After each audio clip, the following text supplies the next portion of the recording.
지난 5월 달에 부산에서 돌려차기로 여성의 머리를 가격한 30대 남성의 사건이 있었죠.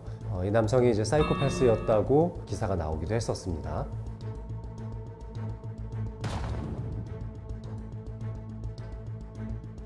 이 사이코패스인 경우에 두려움이나 죄책감, 슬픔, 분노를 느끼지 못하는 특성을 가지고 있다고 알려져 있습니다. 인상이 찌푸려지는 그런 징그러운 사진이나 흉측한 사진을 봐도 전혀 감정의 요동이 없고, 아름답고 평화로운 사진을 봐도 즐거운 마음의 요동이 거의 없는 게 사실이죠. 사이코패스와 일반인의 가장 큰 차이가 이 뇌구조가 다르다는 겁니다. 전체적으로 전두엽 기능이 떨어져 있고, 또 안화전두엽이라고 부르는 곳의 기능이 떨어져 있습니다. 도덕심 그리고 억제하는 마음과 관련되어 있는 기능을 발휘하는 곳인데요. 이 기능이 떨어짐으로써 본능을 주체하지 못하고 공격적인 성향을 훨씬 더 많이 보일 수밖에 없는 거죠. 뿐만 아니라 이 측두엽 안쪽에 있는 해마의 기능에 문제가 있어도 사이코패스가 될 확률이 높아진다는 보고가 있습니다.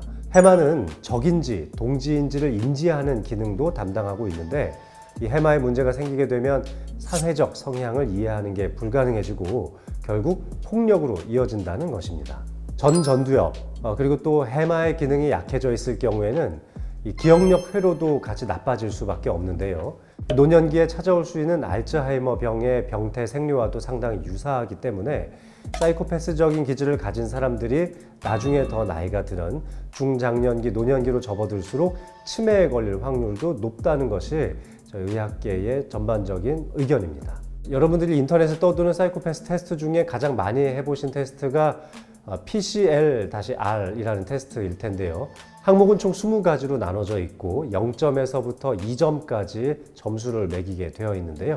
이 테스트는 우리가 흔히 하는 MBTI 테스트처럼 자기 스스로 점수를 매길 수 있는 시스템은 아니고, 질문답을 통해서 검사자가 체크를 하는 것입니다. 25점 이상으로 나타나면 사이코패스적인 기질을 가지고 있다고 평가하기도 합니다. 이 부산 돌려차기 사건에서의 피의자인 이 남성은 바로 이 사이코패스 테스트에서 27점을 보였다고 하는 거죠. 이 충격적인 것은 2005년도 이 장모 집에 불을 질러서 아내와 장모를 살해한 혐의로 구속 기소돼서 2009년에 사형 확정 판결을 받은 강호순과 같은 수치라는 겁니다. 전두엽이 손상된 환자들을 대상으로 저희 신경학적 검사를 하는 방법들이 여러 가지가 있는데요.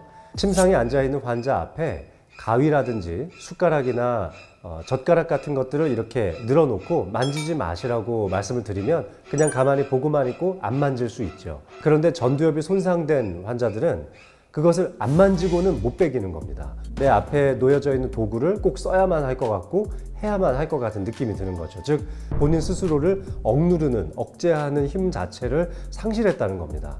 근데 만약에 내 앞에 칼이 놓여져 있다면 어떨까요?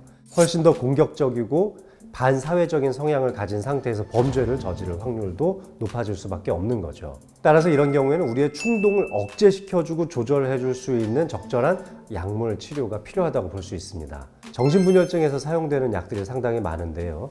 뇌신경세포의 흥분성을 좀 억제하는 계통의 약을 많이 씁니다. 그중 대표적인 것들이 이제 가바를 활성화시켜주는 약들을 쓰기도 하고요. 억제해주는 기능을 제대로 못하니까 약으로 전체를 다 억제하는 방향으로 치료를 한다고 생각하시면 되겠습니다.